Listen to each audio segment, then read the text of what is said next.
Senior Moments, sponsored by the Empowering Seniors Group on News Talk KVNU, 102 FM and 610 AM.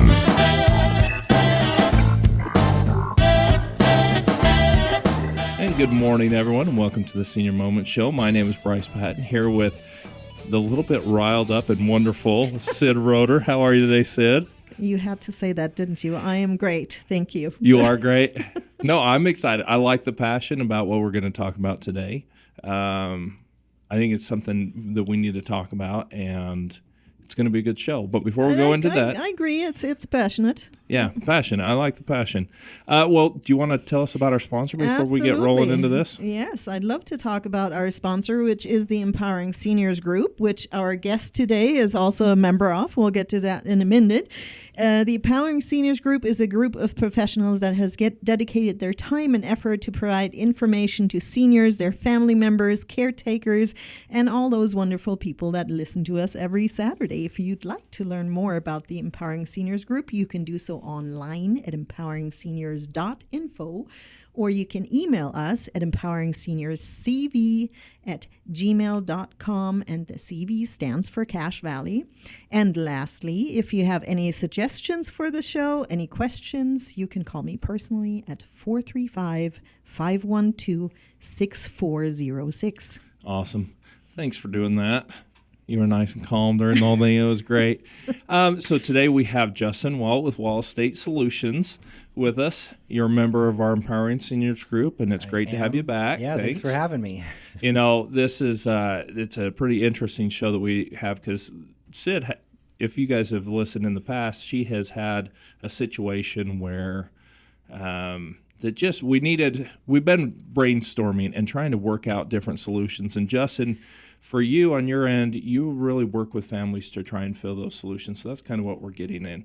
So, Sid, you want to tell us about your story? Yeah, I was going to say maybe I should tell a story a little bit to kind of lead in, and then we'll have Justin, who is an attorney at Wall Estate Solution, who's with us today and a member of our group. We're going to chat about things that can be done and preventative measures, I guess. Yeah. So I did have a little story in real estate. I received a phone call a little while back from an older lady, and I'm going to try to keep this short. And she told me that she'd moved here from a different state, had family further down south, and didn't want to live there, wanted to live up in our area because that's where some of her friends were, and she wanted to buy a house. To make a long story short, in the process of communicating and looking at things, it became pretty clear quickly that there was a dementia-related illness going on, and communication was difficult.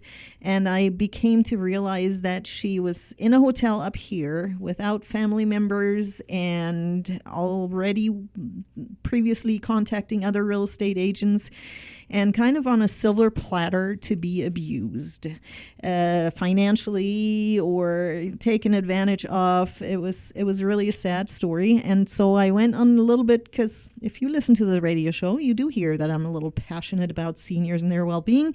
So I try to figure out what paths we have to help someone like that who maybe doesn't even feel that they need any assistance.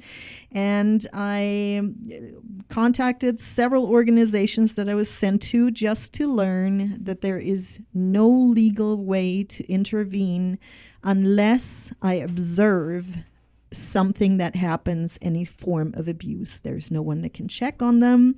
There is no one that can interfere until something bad happens. So, Justin. Yes, after that. What's your question for me? Yeah, the question is, I guess, for our listeners too, do you know of any path if someone who's not related observes a senior who maybe isn't in the best state of mind, without being a medical, setting any medical diagnosis here, but I think most of us have a little bit of experience and understand to see some signs that are indicators to think that. Yeah. Are there any ways for someone out there that observes that to step in? Yeah, it's a tough question because there's not a whole lot out there, right? I think the biggest issue is a lot of this depends on human reporting and human judgment. And a lot of these people are in a situation where there just isn't anybody keeping an eye out for them. So we don't know how long this has been going on. We don't know if there's somebody that's already taking care of them that we should be in contact with. And there are privacy laws that stop us from kind of digging into somebody else's business. So it gets really complicated for us to try to do that. My line of work, I do estate planning. So we do a little bit of both. Before you've passed away, there's incapacity planning. There are things we can do on that end. And then after you've passed away, making sure the estate is intact, making sure that it goes to your heirs in a way that makes sense. Most of that all deals with your finances, right? And when you're doing a real estate transaction, that's a big piece of it.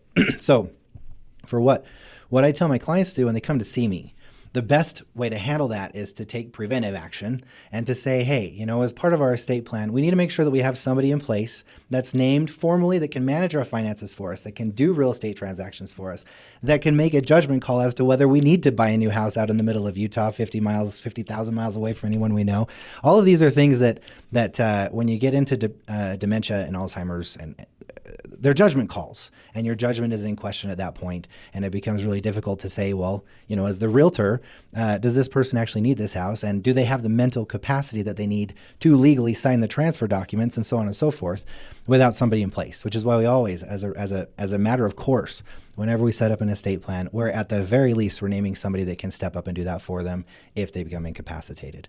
If we go further along and there's nobody that we haven't done an estate plan yet, there's nothing in place like that, then our recourse is, if you have somebody that can handle that for you, but you've already got dementia or Alzheimer's, you can't sign the documents now naming them to be in charge. What we have to do is go to court and ask the judge to get a guardianship for you, where you step in and say, hey, we have to prove now to the judge that you are incapacitated, which involves their medical providers and some testimony related to that. And then we have to get the judge to agree with us and approve somebody being named as the guardian to be able to handle those kinds of transactions. Both are preventive measures, right? Guardian less so, but once you're to the point where there's nobody there for you and you're off, in the middle of Utah looking for a house, it's a little different. Yeah. So there really, just listening to you, there really isn't a time ever that it's too early to set anything of that up. No, absolutely not. Yeah, you could do it as soon as you turn 18. You can have it in place. I know a lot of people will set up a power of attorney with their 18-year-old kids before they go off to serve missions. So for 2 years, if something happens to their bank accounts or their finances at home, that's different, but there's always a good reason to do it. Super. Thank you, Justin. We're already at our first break, so if our listeners are intrigued by the subject and would like to have Justin's phone number, we'll be sure to lead back in our next segment with the phone number. And let me mention our sponsor really quick, which is the Empowering Seniors Group. If you'd like to learn more about them, you can do so online at empoweringseniors.info. We are at our first break. This is the Senior Moment Show. Stay tuned. We'll be right back. Did you know 10,000 baby boomers qualify for Medicare every day? Did you know that you'll start to get swamped with mail about Medicare 6 months before your 65th birthday? Did you also know it doesn't cost anything to use an insurance agent to help you navigate through all those offers? Hi, I'm Tracy Ferris with Blue Water Health Insurance. Let me help you understand all the offers you're receiving and find the plan that fits best for your situation. Call me today at 435-890-8155. This is Mark Thurston with White Pine Funeral Services. The best time to plan is when you have time to plan. Having a pre-arranged funeral gives peace of mind for everyone involved. White Pine will customize your final wishes to fit your needs, from a traditional burial to cremation to a custom headstone. White Pine also accepts pre-arranged plans from other mortuaries, and we will absorb any transfer or revocation fees. No penalty to you. Visit whitepinefunerals.com or come and see us for more information. White Pine Funeral Services, here when you need us most. Picture this. Your family's locked in court, fighting over your home and your assets because there was no plan. Don't let probate decide your future. I'm attorney Justin Wall with Wall Estate Solutions. Stay in control with wills, trusts, and smart planning that keeps your family out of court and your wishes protected. Get peace of mind today. Visit wallestate.law or call 435-294-0346. That's 435-294-0346. Your legacy, your plan. Getting around your home should be easy and safe. At RT Med Mobile, they provide wheelchairs, stair lifts, ramps, and electric lift chairs to help seniors maintain independence and comfort. Their friendly team offers free in-home consultations to find the perfect solution for you or your loved one. Locally owned and here to help, Call 435-260-6171 today. RT Med Mobile, because your mobility matters. You have a lot of options when it comes to buying or selling a home. Do you list it online, sell it yourself, or do you have a realtor help? It's a major financial and emotional decision. A realtor is the liaison between buyers and sellers and really helps you navigate complex contracts, deadlines, and disclosures. Hi, this is Sid Roeder with Achievement Realty. I work for you to get the best outcome for your situation. Let me earn your trust with a free consultation and a free market analysis. Call me today at 512-6406. Then list it, sell it, and move on. And welcome back to the Senior Moment Show. My name is Bryce Patton, here with Sid Roeder, and we've been talking with Justin Wall from Wall Estate Solutions. Good to be here. Yeah, we're stoked to have you. You've given us a ton of information and we've been talking some scenarios. So if that's triggered anyone, would you mind sharing your contact information? If anyone has questions or anything, you're a wealth of information. They should reach out. Yeah, no problem. So best way to contact me here in the Valley, 435-294-0346. Just call me anytime, 9 to 5. Or you can send me an email at justin@wallestate.law. If you can remember that, that's 435-294-0346 or justin@wallestate.law. Oh, perfect. Thank you. So we were talking, you were talking about putting things in place for preventative, and you said something, that power of attorney. You used that word. So what does that mean? Does that take away the power from somebody? If it's me and I want to give my child the power of attorney, does that mean they can choose everything and I just don't have a say anymore? Yeah, no, not at all. Not necessarily. The thing about a power of attorney is when we draft up the document, they can do anything that you've written in that document. Right. So there's some specific things we have to say they can do. And then there's some general things that if we say you're my power of attorney, then you can do it. Right. And there's all kinds of different ways to set that up. Some people will say, well, you know what? These are people that I trust implicitly. We don't have any family conflicts. I just want somebody that can step in and take charge when it's time. And I'll leave it up to them to decide when. So we don't have to even get a determination of incapacity. If we need you to go to the bank to pick up some cash for groceries, you can do that at any point just by showing up with the power of attorney documents. Right. Or some people will say, you know what, I really don't want anybody to take over until I'm incapacitated. And then in the document, we can say you're incapacitated when you get a doctor's note that says you're incapacitated, or when you get 2 licensed physicians to sign off on that. We can set the standards for when that's used, and we can write in the document exactly what we want you to be able to do for us. Okay, so that's not a one-size-fits-all kind of deal. That's very specific. It can be, yes. And then how do you deal with that if, when you have multiple children involved, or maybe split families, and so you have, different kids from different sides wanting to be involved? Yeah. You're getting big eyes right now. So this is where it gets interesting, right? Because lots of people in the family isn't a problem per se, especially if they all get along. But the issue comes up if you're gonna name somebody to be in charge of your finances and there's discord, there's a family fight. Sometimes kids just don't get along with each other. Other times it's a mixed family. Maybe there's half of the estate that's going to inherit a portion of the estate that doesn't even talk to the other side, right? With a mixed family, it's a very common dynamic. Well, now we're worried about if we name one person to be in charge as your power of attorney, right? They can go and pull money out of your account to use for your benefit, right? For the fiduciary rules say it has to be for your benefit. But there's nobody policing that, right? So the recourse is if you go and take $50,000 cash out of the bank and don't keep a record of where those funds went or what they were used for, well, now we've got a conflict even if you did use it for their benefit, because somebody's going to see that in the account. They're going to see it come out of the estate, maybe even after they pass away, and they're going to say, well, you had a job to make sure this was done for their benefit, and we think you just stole $50,000, and now there's a fight regardless, right? So that can be an issue. So that brings me to a quick question there, Justin. How do you, is that something, the accountability part, that you as an attorney can work into it and also educate the guardian to do that? Yeah, absolutely. So whenever we set up a power of attorney, we make sure that people understand what they're allowing somebody to do. Okay. And that's important because if they come in and they say, well, I want them to be able to manage my accounts, they could just go to the bank and add their kids as a joint owner on the accounts, right? That creates its own issues because now that child is an owner on the account and they can pull those funds because they belong to that child. That's the difference here, right? So if we do a power of attorney, we can set that up so that the child is a fiduciary, right? They have a responsibility to make sure this is being managed for their benefit. They can't take it out for just no reason. But if they're named on the account, now they're co-owner. Depending on the size of the account, that can be a gifting issue for IRS purposes. So we get entangled in all of that.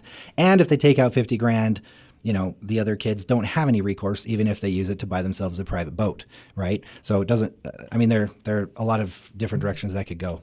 Right. And I assume the power of attorneys are immediate. So if, I'm incapacitated or whatever the scenario is we're setting up here for this, like maybe dementia-related diseases and a doctor visit that then puts my child in the right position? It can be, yeah. Okay. So that's part of the document. We can say this is either, immediate, or this is upon my incapacity, or anything else. If we say, hey, when my husband passes away or my wife passes away, whatever you want, we can write in the triggers that you need to say this comes into effect when X, Y, or Z happens.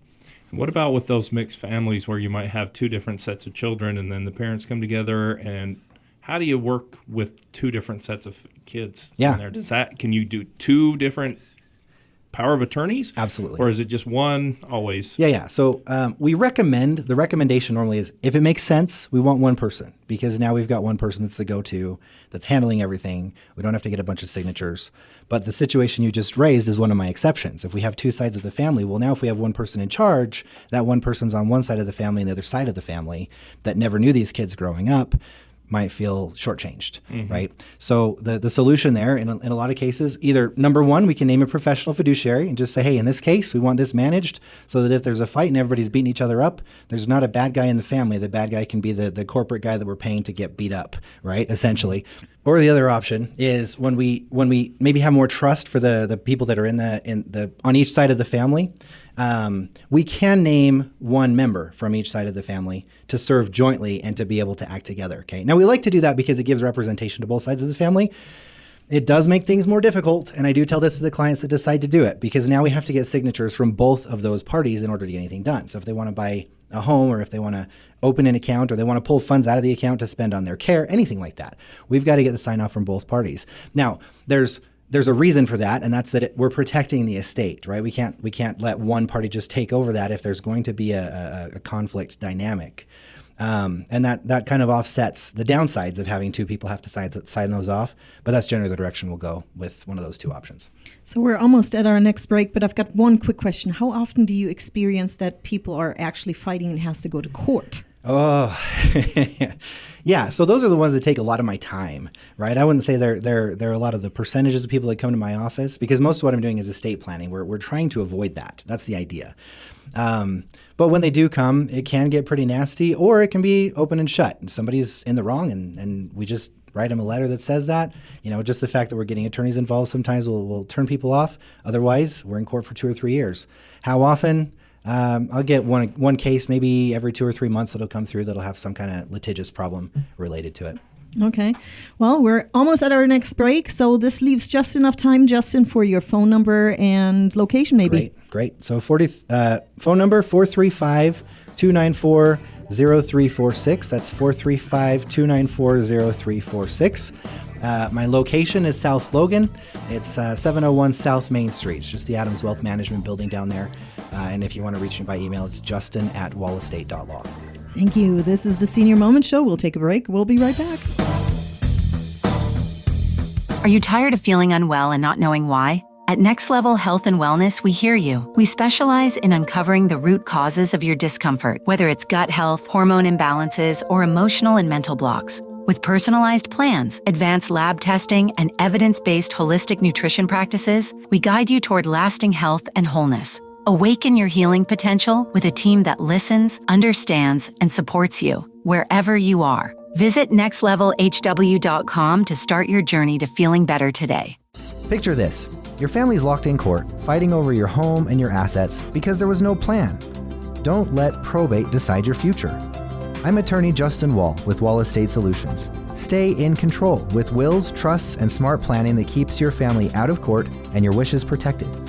Get peace of mind today. Visit wallestate.law or call 435-294-0346. That's 435-294-0346. Your legacy, your plan.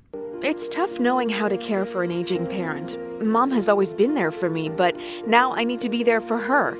When we found out she needed surgery, I wondered how I could attend to her needs and still be mom to my kids.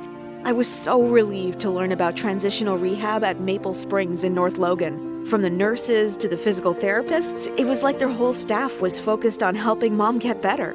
Maple Springs in North Logan was an answer to my prayers. Learn more at maplespringsnorthlogan.com or call 753-9400. This is Scott with Cache Valley Pharmacy. Are you struggling to find affordable GLP-1 medications? Cache Valley Pharmacy has you covered. We're now compounding GLP-1s like semaglutide and tirzepatide personally formulated for you, and every batch is tested for quality and sterility. Have your prescriptions transferred today and let Cache Valley Pharmacy help you with your personalized weight loss journey. Cache Valley Pharmacy, keeping it local, online at cachevalleypharmacy.com. Need a helping hand? The Bear River Association of Governments, also known as BRAG, is here for you. They assist seniors with in-home services, provide utility bill relief through the HEAT program, and offer rental assistance to keep you housed. Need help with tax prep? Their experts ensure you get the refund you deserve. And for veterans, they're here to connect you with the benefits you've earned. BRAG is your local resource for a stronger today and a more secure future. Call today or visit brag.utah.gov. Hi, this is Bruce with Comfort Care. One of the ways we help loved ones stay in their home is by assisting with daily tasks. These may include bathing, meal preparation, medication reminders, and housekeeping. We even help with shopping, transportation, and errands. Most of all, we offer a trusted level of care. Let us help you live your best life possible with Comfort Care. This is Bruce, and you can call me at 754-7676. Comfort Care, 754-7676. And welcome back to the Senior Moment Show. My name is Bryce Patton here with Sid Roeder, and we've been talking all things trust, wills, and some headaches, it sounds like, with Justin Wall with Wall Estate Solutions. Justin, we were talking about just some of the headaches that can come with property and doing different things. So it sounds like your role, what you would like to see in a perfect world, is that everyone has this set up so that you can avoid all the problems in the future. So what does that setting things up look like? Yeah, so it starts with a questionnaire. Like when people come to me, we just have to communicate. We get on the same page with what your family looks like. Everyone has a unique family dynamic, whether they have kids, how old are the kids, what are the kids like, how are they doing, do they get along? And then everybody has a unique set of assets. So what do you own? Most people, they'll have a primary residence, maybe a vehicle or two, retirement accounts, bank accounts. Some people have more than several vehicles, more than one house. A lot of people have different, variations on how they've decided to run their financial life. So the goal is we have to get those to mesh together in a way that makes sense, in a way that's clear, in a way that's difficult to challenge, right? And that's going to be based on what are the actual risks? What are what does it look like in the family? If we have a conflict dynamic, how are we going to address that? We can include provisions in the trust or in the will that say, hey, this is how it is, and if anybody challenges it, they're going to be kicked out of the estate plan, right? They're not going to get the share that they would otherwise have gotten. If there are no issues like that, but maybe there's an issue with the child who has a disability, or maybe they're just bad with money, or maybe they have a substance abuse issue. Maybe you have a child that's predeceased you, right? And then what are we doing with that child's share? It can go to the grandkids or it can go to the other kids. All of these things are matters of preference. So really we start with what is the situation and what is the client's situation. And then when we get into the specifics and I have an idea where they're at, then we go into some specific questions related to that situation. So if you have a child with a disability, well, how old is that child, right? What is the nature of their disability? Are they on disability benefits? All of these things are going to change how we set up that trust for their benefit. And sometimes we have to pick two options and say, we'll put a trigger in that says we're going to wait and see what happens and where everything's at the time of our death. I mean, all of these things have to go into it. So it just starts with that discussion of establishing our current position. So what's your advice? I mean, I just know, thinking about it myself and from other people, how to pick that child that gets to have the power of attorney, or do you split it up? Do you give one the medical and one the financial, or do you have any recommendations how to think about it? Yeah, so we start with whether there's a conflict dynamic, right? If there's no conflict between the siblings, then we just need a rational basis, something that makes sense to the other siblings. It's not going to hurt anybody's feelings and therefore create a conflict. So some people will say, yeah, we'll just go with the oldest child because why not?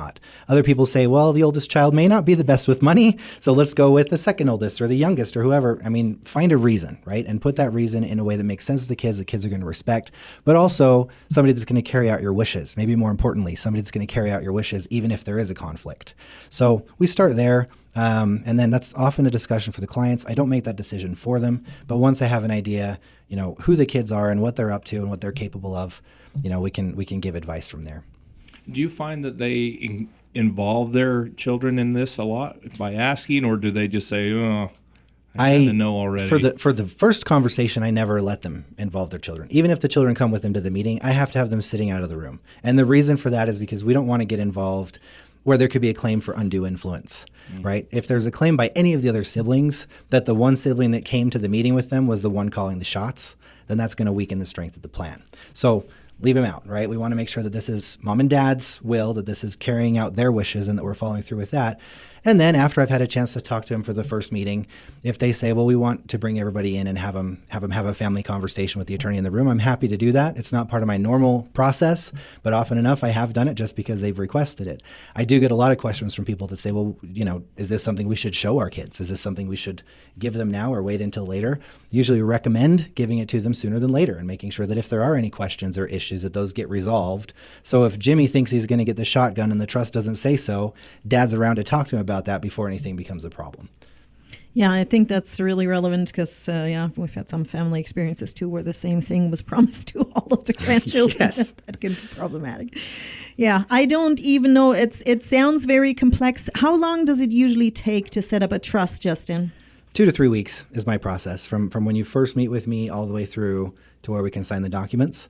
But of course, that depends. Some people come in and they need some more time to make decisions, or they have scheduling conflicts. 2 to 3 weeks if there are no issues and everything goes without a hitch. And one other question I have, sorry, Bryce, is if you, down the road, things change. All of a sudden, whatever. Maybe you put your son-in-law in as a power of attorney for something and your kid got divorced. What now? So we always include backup provisions in the power of attorney document. So if we say, hey, son-in-law is the trustee, and then what happens if he's unavailable? And it could be death or divorce or disability or a number of different things. You've got somebody else in line there. Okay. Now, the one you brought up is tricky because divorce, we'd have to write in specifically and say, hey, if this person is divorced, then they're going to be treated as if they had passed away, and they're not going to be included as part of my estate plan. And then we go to the next person. If that's a concern for you, then we'll include that. We usually do that with children in law, but more often than not, it's just the biological children. And then we've got some provisions that we include for that. If you don't have a backup, and this is one of the cases I'm taking to probate now, right, then we have to go and we have to petition the court for a guardianship. Because if you have a power of attorney and there's nobody listed that can serve as your power of attorney, then that document doesn't give anybody any authority. So we might as well not have it at all. And then we're in court getting that resolved.